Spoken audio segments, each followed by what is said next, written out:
everybody. Welcome to the last of our Green Careers and Sustainability Month webinars. A great way to end the month today with Stuart, and more about that just in a moment. Before we get underway, I'd just like to make an acknowledgement of country.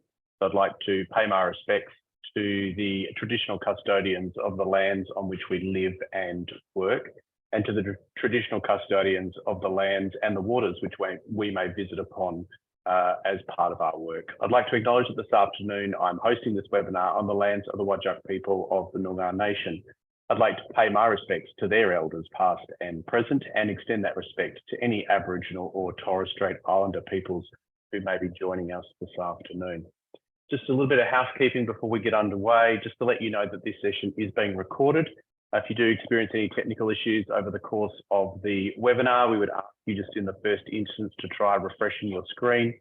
If that doesn't work, then please just feel free to log out and come back in with the link which was in your Eventbrite ticket.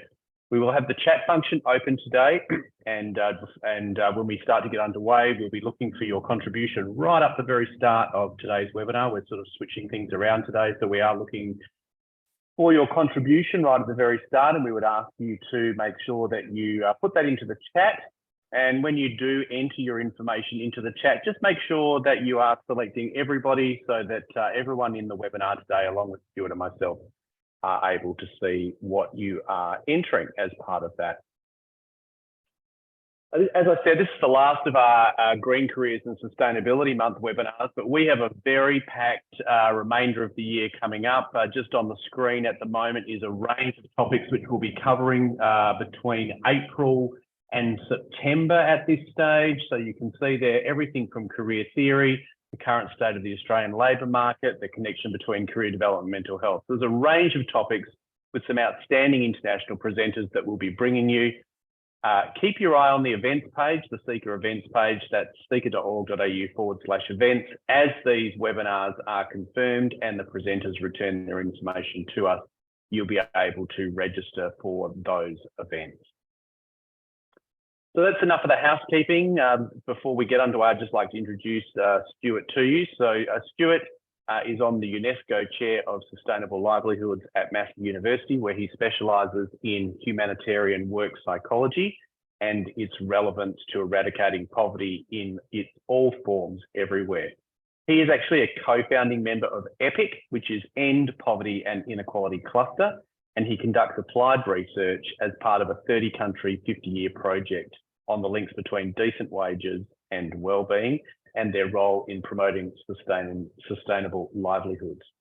Stuart is also a staunch supporter of the UN Sustainability Development Goals, which we have actually heard from all of our presenters through the course of this month. So I'm going to stop sharing my screen. I'm going to invite Stuart to come on the screen and join us. Kia ora koutou, tēnā koutou katoa. Can you hear me okay, David? Yep. I can hear you perfectly, Stuart. Oh, lovely to be here. Hi, everyone. Thank you for having me. It's a huge honour to be here. Very humbling privilege. And I'm looking forward to learning quite a lot of things. And David and I were saying, you know, that we're going to use the chat function at the front here.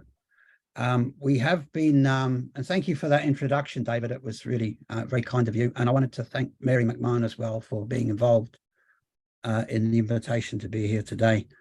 We were talking a couple of days ago, David, about the fact that this is the world is changing in front of us. I mean, the events in New Zealand the last few days with Cyclone Gabrielle, we've had, you know, fairly catastrophic events. You only have to look out the window to see the world changing. And it has impacts on the world of work, but the world of work is impacting on it and arguably partly driving what we're seeing. The world's in a state of flux. The world of work is in a state of flux, and none of us knows everything about everything. And it is a little bit daunting. And with that in mind, I think we're recognizing here with a spirit of humility that we're all here to learn from each other. And we thought the best way to open up might be for just to people to put into the chat box how you feel about what this topic and how you feel about the world of work right now. So, you know, does it scare you? Does it excite you about the developments that could happen in the future? Are you worried? Are you confident? Are you curious? Anything that comes to mind about the situation that the world of work is in, and where do you feel right now? What is your level of understanding? I think we talked about, David. Just spontaneously into the chat box. And what we'll do is try and get a sense of where the audience is at, because I think we're in a space where we're acknowledging that there is no world expert on this stuff, and that we could possibly call in from anywhere, and that the only way we can find our way forward is together. So if people want to start putting thoughts, free associations, whatever you call them, into the chat box. Yeah. Oh, great. Excited and curious is good. Yeah. Okay. Yeah. I think we can see curious. Stuart seems to be a common theme which is starting to come through. People are curious. Yeah. And excited too, and also glass half full, because we talked about half empty, half full, and we're both, I think, half full, right? And I can see some half full, but people acknowledging, the uncertainty. Oh wow, look at this is amazing. Yeah, okay, concerned about limited choices. Oh wow, okay. Challenges but opportunities, opportunities. Yeah, time of transition. Okay, it makes me think of, reversal theory, that idea that you can be on a roller coaster, you can be excited and then terrified, excited and then terrified. That's what the comments seem to be doing. Yeah, okay, a lot of anxiety out there, especially for young people, but bright spots and opportunities. Yeah. Oh wow, these are great comments. Oh wow. Yeah, consumption, agreed totally. Yeah, agricultural production. Yeah. Yeah. Yeah. Okay, mixtures of concern, David? Concern, but also recognizing we need to find different ways. Yeah. I think I agree, Stuart. I think probably what we're seeing is a mixture of concern, but also curiosity, and what role the career practitioner in all of this as well, which is something that you and I spoke about when we met up on Monday. Was, what role do career practitioners or people that are supporting not just young people, but people who are having to transition as a result of changing labour markets as well? What role, do they play in helping guide that transition for, we know that the labour market globally is changing. Some countries changing quicker than others. But, what role does a career practitioner play in supporting an individual? Yeah, and we were talking when we met the other day about you folks are in the front line, and I'm a little bit, in my own work, I'm a little back from that front line, and I have a lot to learn from these insights and your insights. But yeah, the career advisors, career guidance, vocational guidance, very much in the front line of all of these changes, and with the responsibility to advise people well about options in front of them. I think that's a bit of a daunting, but also a challenging, but also admirable form of livelihood to be engaging in, because we're not exempt from earning our livelihoods, right? So our livelihoods are connected to other people's livelihoods, which is going to be I think, hopefully a weave of today's discussion, Cordero.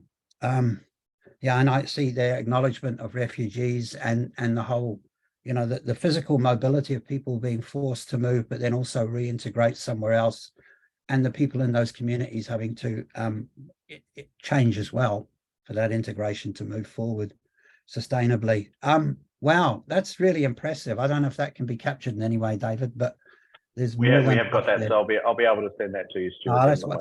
Thank you, folks, because kia ora, because that's a great way to get started, and I think everything that's coming up there is hopefully going to come through in the presentation. But more importantly, as I said to David earlier, the discussion afterwards, the Q&A, but the discussion is really the bit that I think matters. So I'm going to try and go through. Do you think we can go into the actual and do the share screen stuff now, David? Yeah, I think so, Stuart. Yeah, I think we've got more than enough there to chew on. Let me just share my screen here. And thanks everybody too for your contributions. I think Stuart would agree.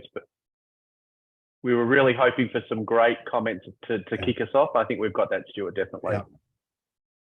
We have, and actually the thing has been framed and bounded by those comments, because all the major themes a concern you're concerned with out there, I can say that the same is happening here. So it's right across the association.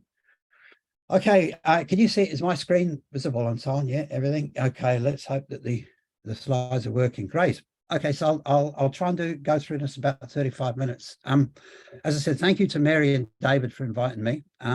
As David pointed out in the introduction, I'm a humanitarian work psychologist. So I'm going to start by saying I'm way outside my comfort zone. I don't really have any expertise at all in vocational psychology, career counseling, career guidance, career advice. I've been in that sort of work psychology space, in the organizational space more, I guess, for several decades. I describe myself as a humanitarian work psychology because many of us inside work psychology have been feeling for a number of years that the discipline, profession, and practice in some senses hasn't been stepping forward enough to engage with the emerging issues of the day, and in particular hadn't really been looking after workers as much as they've been looking after the organizations that employ them. And we're going to see in a moment when we look at the global statistics, which I'm sure people are aware of, that it's arguable there's been a lot of exploitation out there in terms of the way that many workers are actually treated under the terms of employment.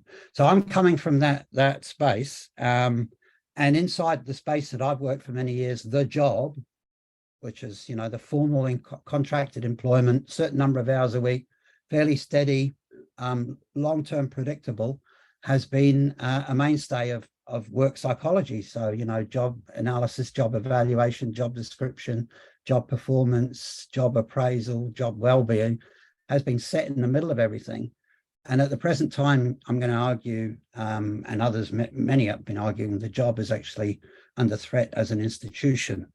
And we need to change footing if we want to try and keep our own livelihoods relevant and useful to people. So I'm coming from that space, and I'm not pretending that I know anything about your spheres of practice and your fields of work, but I think there are touchstones. Okay, so this is a quote from Anna Maria de Fabio and Marie from 2016, and I think is a touchstone for our respective corners of the room.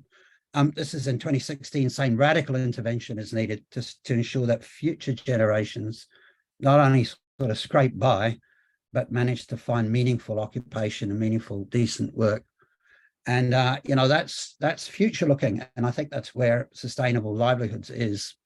As David mentioned, UNESCO's seen fit to create a new chair on sustainable livelihoods. And for my sort of sins, I'm in the initial holder of that chair. It's only for a period of 4 years.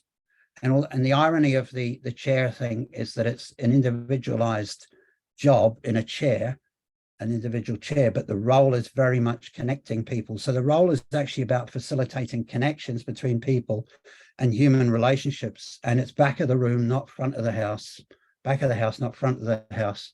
And it's, you know, I think it's an expression of sustainable livelihoods, which is about recognizing the interconnectivity of all livelihoods and all people in society. You cannot separate them out and individualize them too much. So radical intervention is needed, and then the next question is naturally towards what aim or goal, which is the word that the idea that the UN has been using. It's an aspirational glass half full approach to human development writ large, but that includes centrally, of course, occupational livelihoods. Okay, my own line of sight, and that every one of us has lenses on, you know.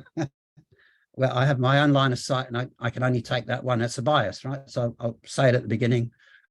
My line of sight is, and I'm sure yours is pretty much in a similar starting space, huge changes in the world of work, a massive number of precarious jobs. And when all the things that have been hitting humanity have been coming in thick and fast the last few years and decades, that's created fragilities in the way that human societies can handle those things. A massive amount of precarious jobs that the United Nations and other connected organizations arguing that we need to redress that by creating more decent work opportunities. That was coming through in your comments as we were going through in the chat box. The next lens is my own bias in humanitarian work psychology, which is pointing me at this idea of sustainable livelihoods, which has come from from a number of different places, as we'll see, and arguably has very ancient roots.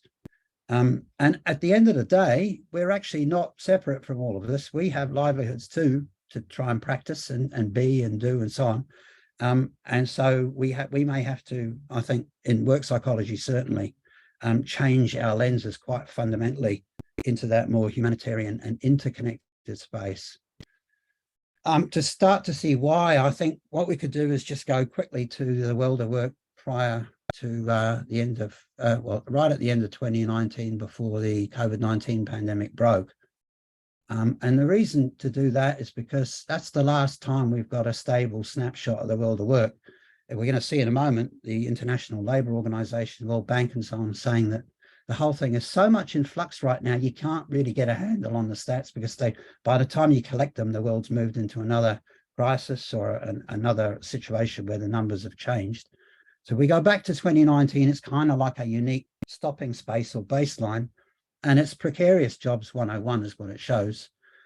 If we look at that time in our history as a species, we've got the International Labour Organization, the ILO, calling out in their world report for that year, poor work conditions are now the main challenge for the world of work.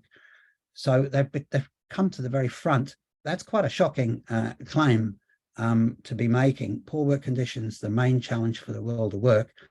And then if we look, follow the maps through, we'll see unemployment was around about 172 million at the time those stats were being given.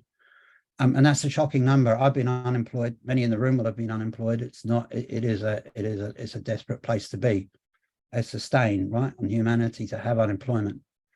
172 million. But if you look at the other side of the coin, as it were, the working population was 3.3 billion. Never before so many people in work. So the number of people in work was much bigger than the unemployment figure. 3,300 million basically. But the sad thing is the majority of those 2 billion plus, actually getting closer to 2.2 billion, 61% were in informal jobs. So no formal job description to speak of, no contract terms, no regular hours, no security of employment, no, very often very poor pay, no health insurance, very few social protections, often very dangerous and often illegal. So two-thirds of the world's getting up towards two-thirds of that 3.3 billion, and that's around about 13 times the size of the unemployment number. That's a massive problem. It's even much bigger than the unemployment one. If we go to the remaining third of the world's working population, millions more were in precarity. So we go to the formal sector with people who've actually got formal jobs. We go to the ITUC, the International Trade Union Confederation, global sample survey in 2018, late 2018, 14,000 workers, 14,000 countries, because it's unions, many of those had formal contracts, and 59% were saying that they were struggling to make the ends meet. So even when you've got a formal job, it's mostly not enough to get by.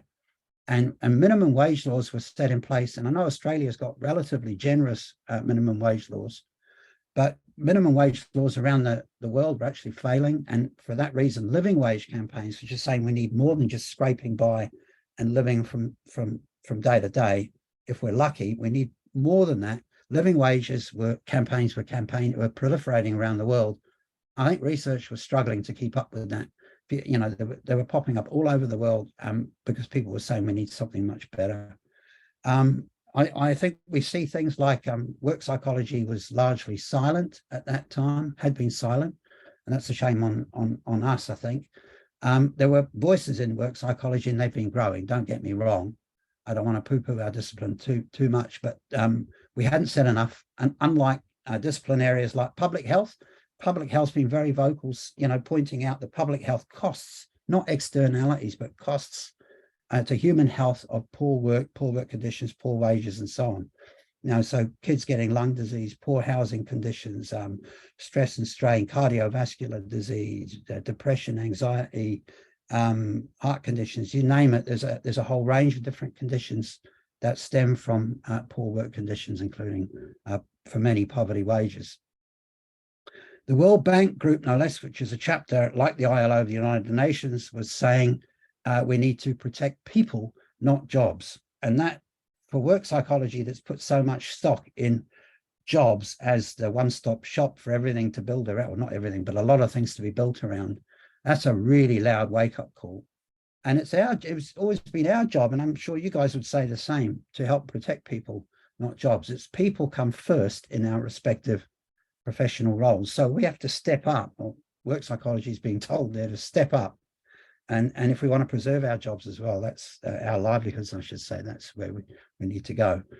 Not saying throw out the baby with the bathwater. If somebody's got a job and it's a steady job and it pays well and it keeps you going, you're very lucky. But at the moment, and at that point in time, that wasn't the case for most people. Our own job's at risk if we don't speak out more. Let's fast forward now a little bit to closer to where we are now. This is the last ILO report I could get a hold of, Precarious Jobs 2.0. Guy Ryder, the Director General of the ILO, is saying that, basically the outlook's too uncertain and fragile. We can't put fingers on numbers and pulses right now. We just know that it's all in flux. We know from the OECD telling us, we don't need them to tell us, we've seen it. Quickening automation, it was quickening before the pandemic. The lockdowns accelerated that greatly, still more. The rise of digital platforms went up fivefold during the 2010s, according to the ILO. And some of these digital platforms, they have there's one example in the report of 50 employees managing 2.4 million skilled workers. And that's a job contracting a site, that's 1 to 48,000 workers, so we're a long way away from traditional organizations, if you can even say a platform is an organization. Rising unemployment, so unemployment was unfortunately rising again, projecting to go up 20 million from 2019. Interestingly, this 22 report was talking about rising work hours deficits. So they're not talking about job losses anymore.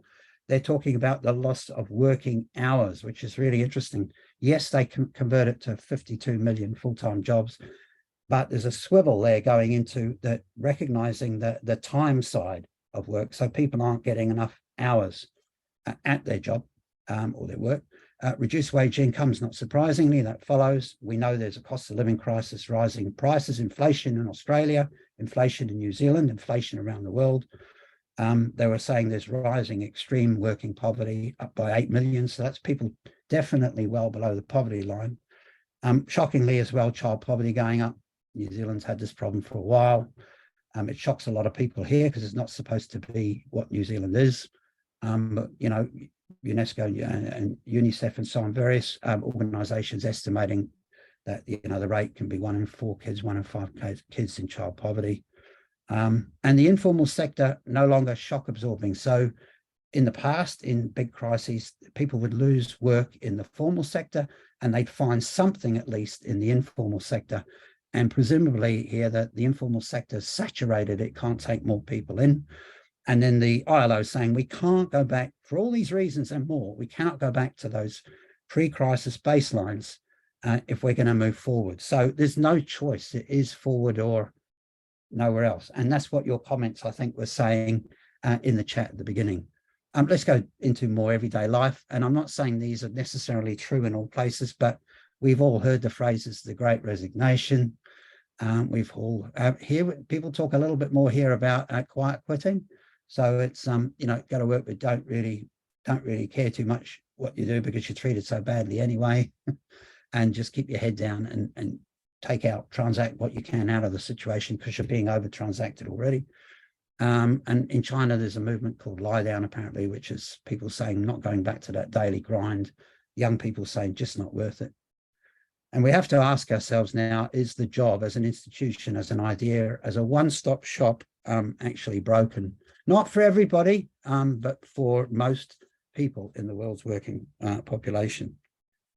Let's go to 2023. This is from the OECD. So New Zealand, Australia are in the OECD. And this is, I think it's been and gone now. It was a workshop, but it was from the OECD website. And it's talking about this workshop and conference, what it's going to focus on. And I've highlighted some bits of it because I think it's quite telling. It's pointing out all the issues, the school to work transition. And I know David told me that Shika does doesn't only do school to work transition. Lots of people are transitioning, and your comments in the chat said that at the beginning. But so it's not totally 100% relevant to everything, but it is showing us here, I think it's talking about the skills required to perform in the workplace, if not the very meaning of successful professional career. And young people need to find professional opportunities in a way that employers will value and better understand workplace expectations. You know, there's quite a lot going on there, which I think is still, and I'm not saying it's well-intentioned, I'm sure, but it still seems to be the same model. It's pegging a lot onto the job, and from an organizational humanitarian work psychology point of view, there's quite a lot going on there, implicitly or tacitly, about this being about slotting individuals into workplace spaces in jobs, which we've just seen may not be the case for most people. If we go to, and you'll have to forgive me if this model is out of date because I don't have expertise, but I think this model, the SOTA model, is quite of career guidance, is quite consistent with what we've just seen. So you build self-awareness, and it's the kind of model I went through at school as well. You build self-awareness. Who am I? So it's quite individualized. What am I good at? What are my skills and interests in? Then you become aware of the options, the career options that are out there, so that you prepare yourself for that slot and you decide the best one for you, make a decision, okay, free choice, and then get a plan and get that plan into action. I'm not saying that it's wrong. I'm just saying it's still quite individualized, and it's quite located onto, it's latching onto this idea that there's going to be some stable slot out there or career choice that you can make, that you can go into. And it's still a little bit, and I've got a big question mark at the end of it, because you might pull me up on it and say I'm wrong. It's still a little bit like a one-stop shop. And we've just seen that that's maybe not too sustainable. So tacit reliance is there, I think, in those two examples, if you take them together. And I'm trying to bridge our respective outlooks here. A lot placed on organizational commitment. So commitment of the individual to an organization still, rather than the other way around, to a job in that organization. And then a lot being placed on professional commitment in a fairly, I think, singularized way to an occupation. And as I said, we're not throwing out the baby with the bathwater, but for the vast majority of workers today of all ages and shapes and sizes and so on, they're not going to have that steady state job, that singularity, that one-stop shop. They don't have one, they maybe won't have one. They don't earn, many of them don't earn their livelihood from one, and the operative word being one, I think. And even if they do have one, it doesn't deliver a livelihood on what the ILO would call the cornerstones of its own decent work agenda, which is fairness, security, and social protection, assuming that fairness is about, a fair day's pay for a fair day's work. If you put the yards in, society will look after you. Humanitarian work psychology, my own bias has been asking, transitioning into what? What are we transitioning into? At what price for present and future well-being? Okay, so all of the things pointing out are not good for well-being. We went through the list of public health risks and so on, of being poorly paid and unable to fully support a household, facing work insecurity and uncertainty, with little or zero social protection for many workers around the world. We do live in relatively prosperous countries, so it's going to be relative, of course. But all of this can result in being subjective to a whole range of material and psychological stress and strain. And the material is just as important as the psychological, right? And I say that as a psychologist. Okay, so what's the alternative? Can we find some sort of more expansive idea? And that's what's drawn me personally anyway towards sustainable livelihood, which is arguably an ancient idea. Its modern etymology would be in rural sustainable development, as I mentioned. There's the Brundtland report called Our Common Future. It appears in print in 1989 in chapter 2 under item 56. We'll get a definition in a moment. But the thing is, this was put forward in relation to so-called developing countries, and that's a bit of a misnomer. Hopefully all countries are developing, but in the 1980s, and it had a narrow focus, an international aid-like focus. But in the 1990s, the concept found itself being extended to urban settings, where most of the world's population now lives. So it was kind of like getting wider. In the 2000s, it found itself being used as a concept for trying to address resilience against disasters, both natural and man-made. And in the 2010s, the idea of sustainable development kind of went global out of the conference in Rio de Janeiro in Brazil in 2012. And the idea of sustainable development resonates with sustainable livelihoods. And I think, we're now in the space, as David mentioned, we've got these sustainable development goals, the SDGs. I'm going to say, what I'm going to do is sort of do I'm going to focus on the first one and the last one, the ancient idea thing and the SDGs, if you'll allow me, in the interest of time. So just this ancient idea thing. So it came out in the Brundtland report or whatever, but it's been around for eons, let's go to an ancient occupation, farming, right? So that goes back thousands of years. Today, we often see monocropping, whether it's maize or whatever kind of farming, whatever kind of, sometimes livestock, it's monocropping. It's a bit like the singularity of the job or a job.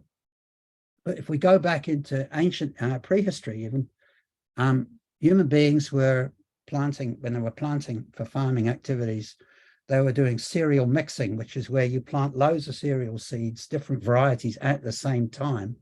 And then when the vagaries of the climate, the drought, whatever the fires come, some of those seeds will flourish, whereas others will not, but at least you'll have some. The risk with a monocrop is you get massive economies of scale, perhaps, or bigger economies of scale in the modern era. But when the first drought comes along or whatever, you can lose the lot. Millet's another example. Millet is a cereal, relatively fast growing. And it traveled along what would later become the Silk Road out of China from east to west. And because it was fast growing, it allowed people doing farming to have more than one crop. So they had multi-crops. So again, this multi idea, which stimulated cooperation, enabled people to grow more than one crop every year. They could start diversifying their crops. Then they start to cooperate to irrigate those crops and so on. And then they create occupations around that economic activity. And you could argue that, seeds have had, and diverse seeds have had a role to play in the whole idea of occupations back in human prehistory. Let's fast forward a long way to bush fallowing in East Africa. So bush fallowing, you grow in the bush, you'll grow different things in different places and different varieties. And Australia's aid program in the 1980s in Kenya, there was a project there. There's a wonderful book called Paved with Good Intentions. Doug Porter and colleagues wrote about this project, which introduced monocropping through the Aussie aid program, kind of replaced bush fallowing. And it was great until the first crisis come along, the first drought, whatever, and the crops failed. The project failed because it was monocropping, it wasn't diversified enough. And that idea, I think, is something to do, has relevance and learning points for us in the modern era around the way people earn livelihoods generally. The more diversified it can be with decent work conditions around it, the more sustainable it may be. I'm going to go now to the Sustainable Development Goals at the clock face. I know you've heard a lot about them, so I'll whiz around it, but there are 17 goals. They run 2015, 2016 to 2030, arguably the most consulted grand plan humanity's ever had for human writ large development. Number one, SDG, no poverty, as David said, eradicate poverty in all its forms everywhere. So that includes, you need zero hunger for that to happen. So it's poverty, but it's poverties of opportunities, not inside people's heads. It's out there in the structures around us and the opportunities around us. So having access to decent food gets rid of hunger. That's a foundation for reducing other forms of poverty of opportunity, enables good health and well-being. Good health and well-being in turn supports being able to get the most out of an equitable education system. So quality education, very relevant to everyone in this room, of course. And that includes gender equality, so equal access for different diverse genders to schooling, all the way from preschool all the way through to tertiary and lifelong learning and so on. Very important. And foundation for that, clean water and sanitation. We're seeing that in New Zealand right now. After the cyclone, lots of people can't drink water because it's dirty. It's contaminated with silt, and silt in turn is contaminated with animal feces, but also with pesticides that have been used unsustainably in farming fruit. affordable and clean energy. We know that, right? With the energy crisis out of the Russia-Ukraine conflict and the fact that the energy price is rising around the world for many places. And then, into decent work and economic growth. So access to decent work, which is the main one we're focused on today. The point of this clock face is that these are not independent of each other. They're linked. So, you need to be healthy to go to work. You need to be able to have potable water. You need clean, affordable energy to run workplaces and so on, small businesses, whatever. A decent work and economic growth. It's up on the billboard as a UN goal, but as Chapat's cartoon on the right is reminding us, people have this goal in everyday life. Yeah? And they need, number 9, sustainable, inclusive industry. We need to tackle inequalities, which is linked to wages, which is linked to work, to enable sustainable cities. When you have rising inequality, you have non-sustainable cities and communities because it creates fracture lines. And our chat had responsible consumption in there. So, you need it mustn't be excessive consumption, but it has to be affordable as well through decent wages. And we need climate action, for goodness. Yeah, climate action is the one that we all need the most of all, perhaps, because it's the overarching ecosystem, life underwater, life on land. The Hawke's Bay example I gave there of the farming practices have contaminated the soil, which when the flood comes through global warming means people can't drink water. And that all of that works towards peace and justice and strong institutions in society. And we get there through partnerships like the kind of partnerships that Sika is promoting through this series, right? So the goals are there, they're relevant to everybody. The point of the slide is that we cannot think about work, as we know, independently of all those other goals. It has to be integrated. And, and let's ask ourselves, does this decent work as an idea cut it? Well, it's half of Sustainable Development Goal 8. It's definitely got a moral foundation and resonance with human rights. It talks about just and favorable conditions of work. It's hard to argue against decent work. And decent work conditions are certainly an aspiration for many workers. We work with low-income worker unions, amalgamated unions here in New Zealand, for example, and they're telling us their members are very, saying, come on, yeah, let's have those decent work conditions, very important for people. But when you consider that so many people are at that very low baseline of very insecure, precarious work, it's kind of like a breadcrumb. I'm not saying it's clearly a stepping stone, but it's not an end in itself because it's coming from that very low baseline. And maybe if once decent work conditions are in place, you can aim higher than that. And one of the things, that humanitarian work psychology is starting to argue is that professions like ours should maybe be thinking about getting the next lot of goals post 2030, having those bigger ideas about sustainability and sustainable livelihoods in them. So let's have a look at a durable definition of it, one that I like and is used very widely by Chambers and Conway, and it travels across different disciplines, and it is a powerful definition.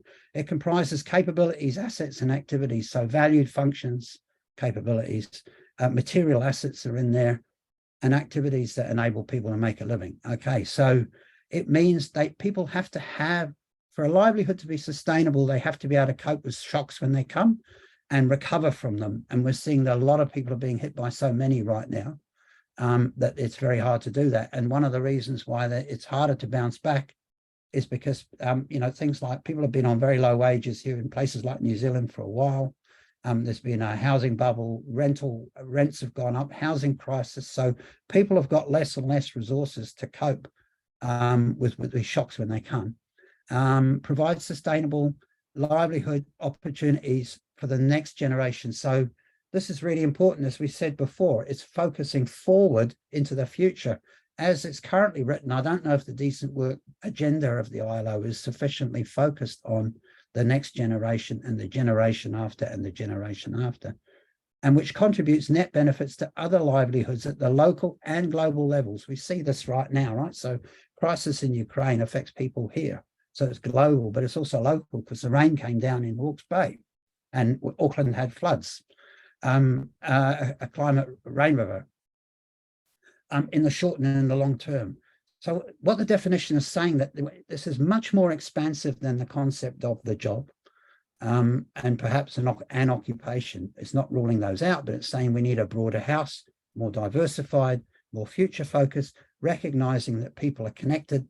The biggest sign for that for me has always been the applause that frontline workers got during the lockdowns, bus drivers, cleaners, medical staff, and so on, spontaneous applause from people in their windows or in the street.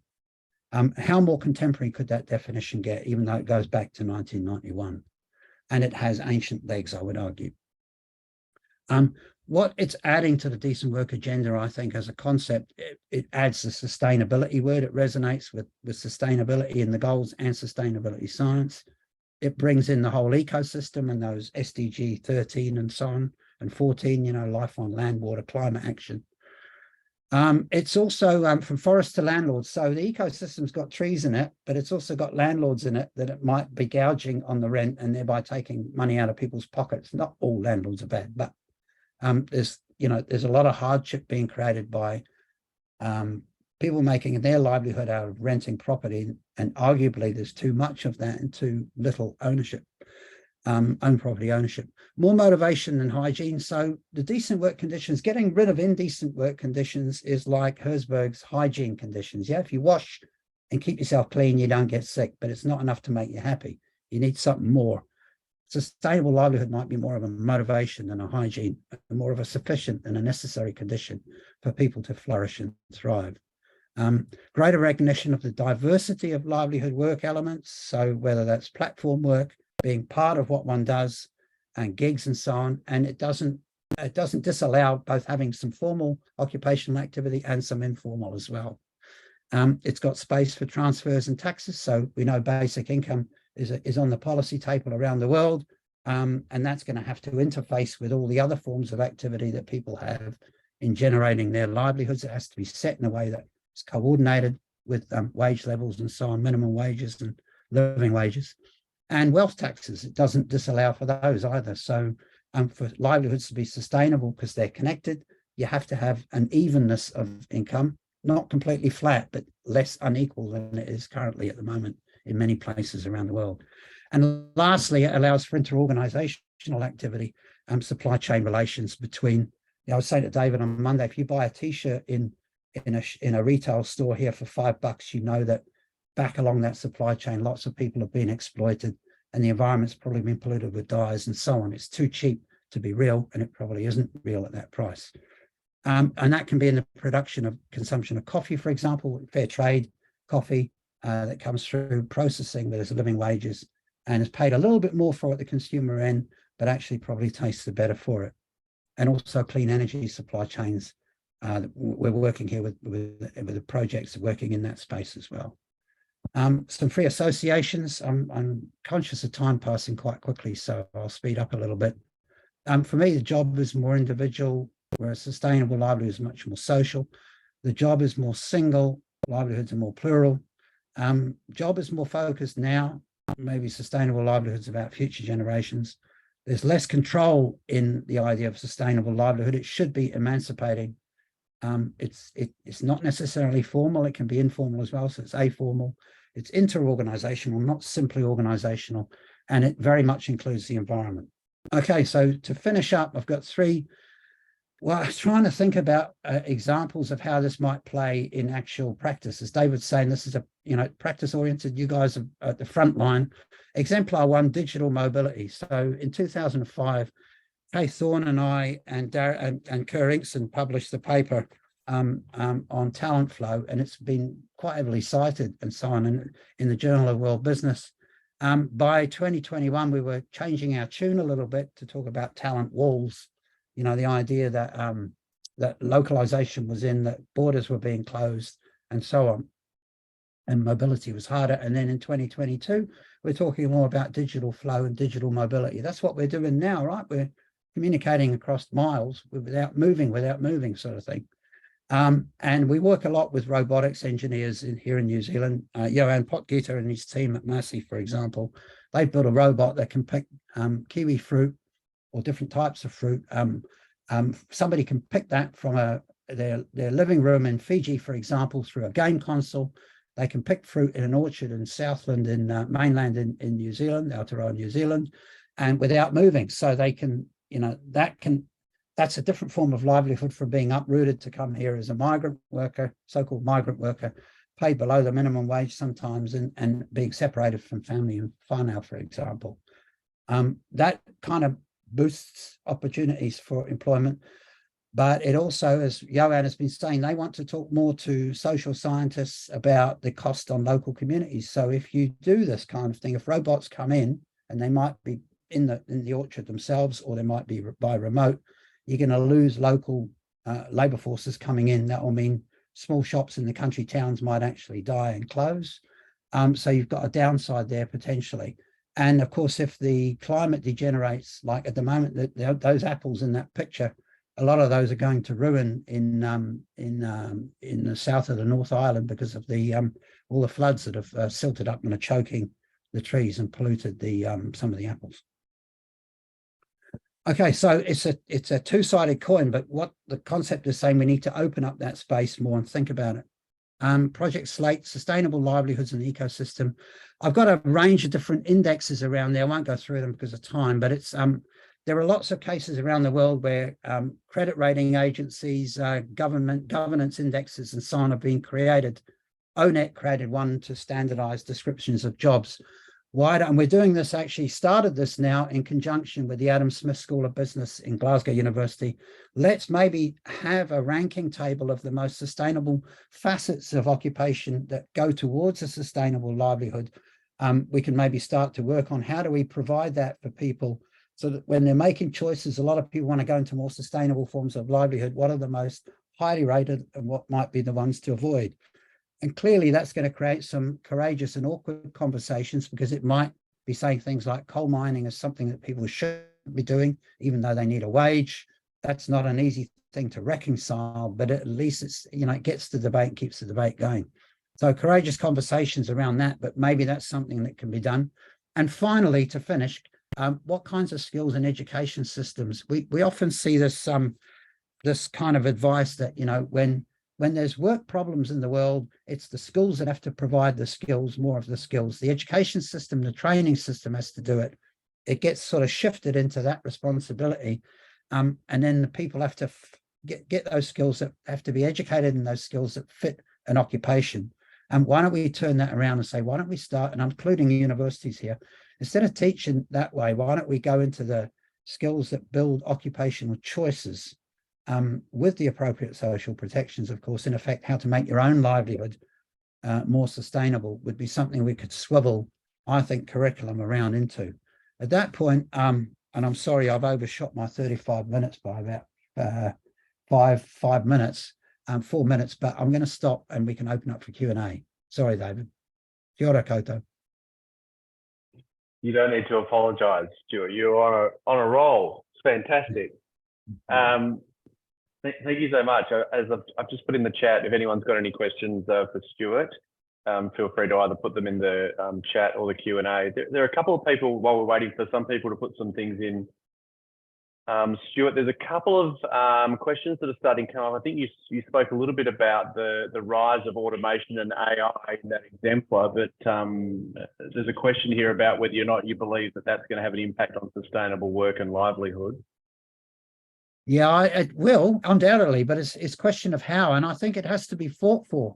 So I talked about the consultations for a robotics engineer, and Johan told the story, he wouldn't mind me sharing it, I'm sure, that he was working in a consultation with a factory that was going to install robots.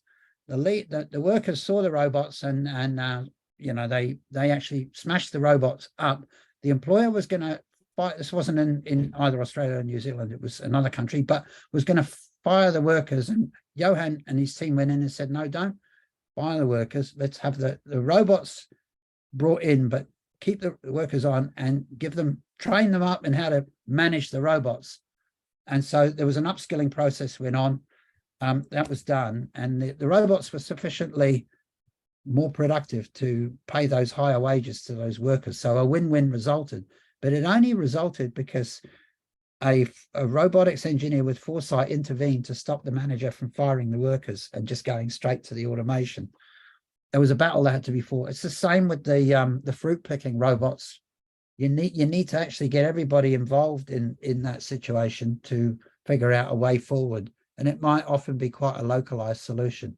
And the same would apply to you know, and I forgive me, I'm out of my comfort zone, out of my competency space here, but in terms of career guidance, you know, spreading that so that it's not as many people are involved in that process as possible. I don't know how that plays out. I'm sure people are doing that anyway, but it's that broadening of the thing to be social relationships rather than here's an individual, here's the skills you need, there's a slot you can fit into as an individual later on.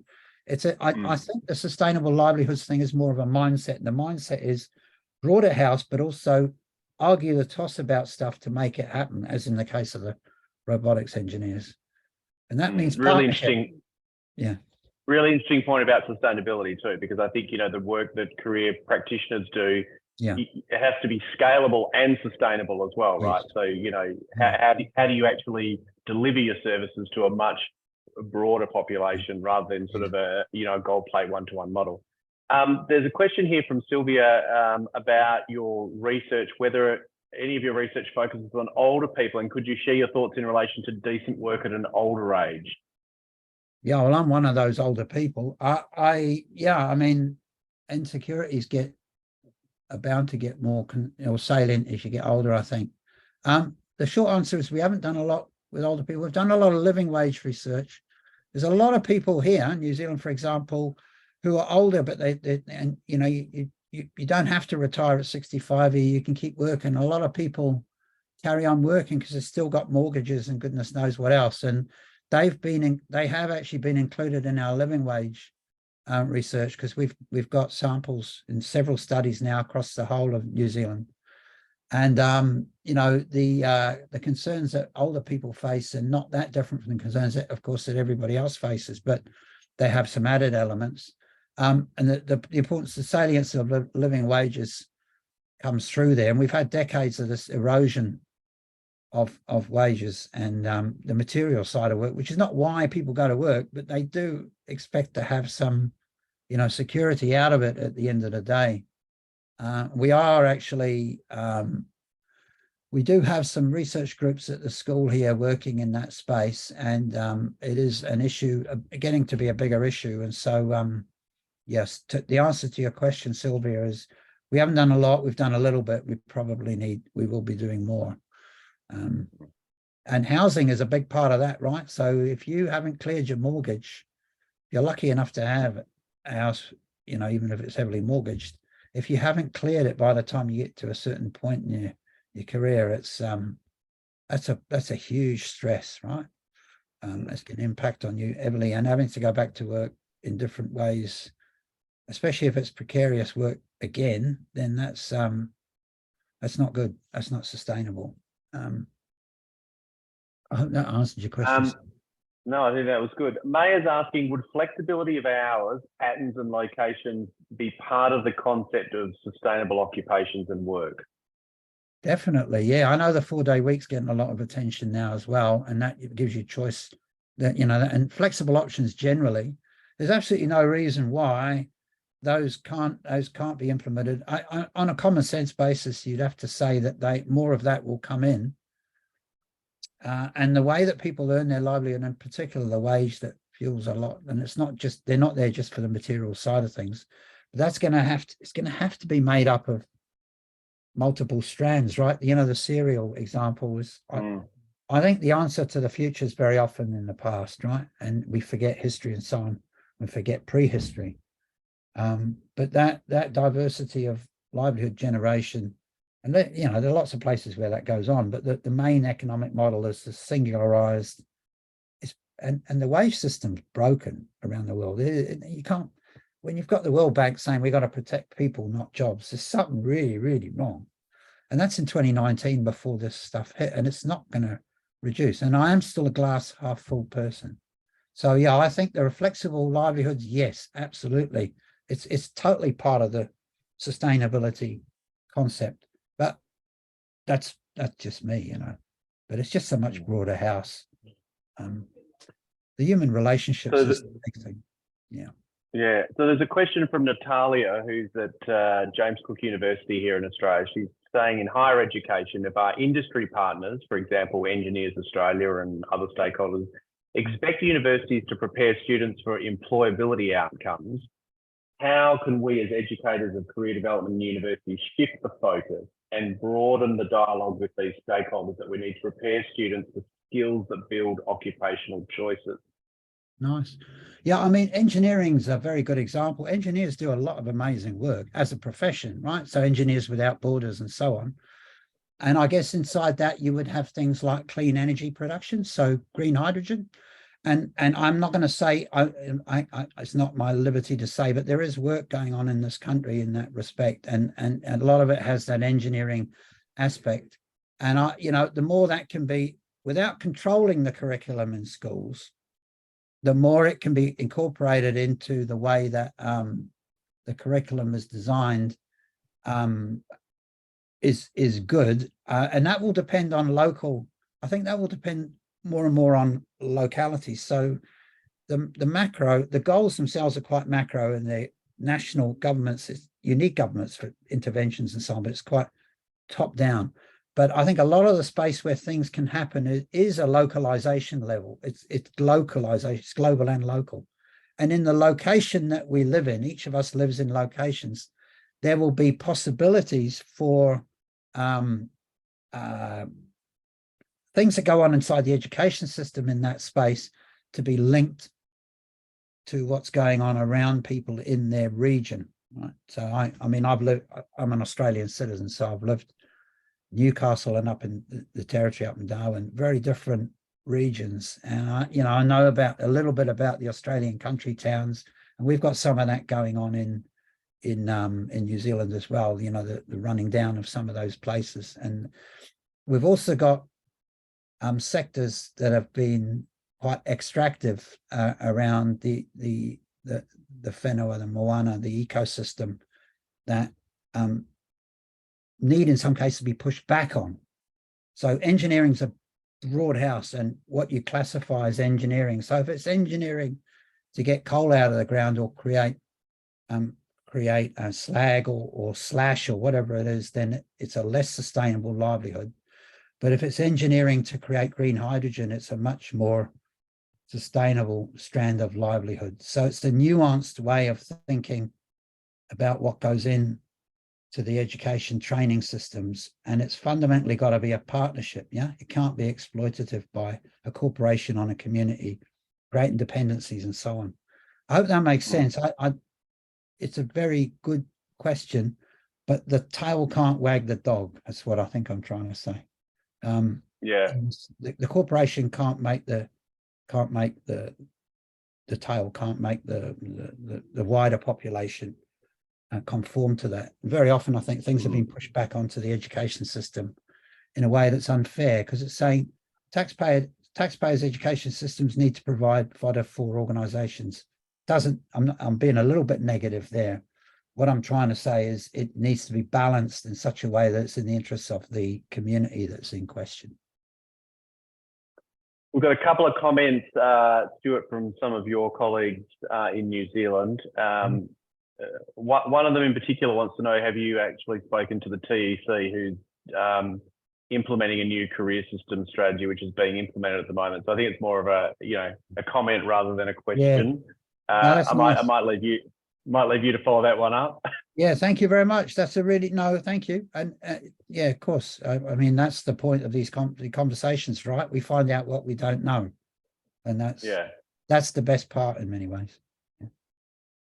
We're running close to the hour, so I think I might wrap it up here and just say, what an amazing end to the month, Stuart. Really thought-provoking presentation, and you'll be able to see coming through the comments in the chat, if you read, that people have just found it really insightful, and I'll send you a copy of this chat as well.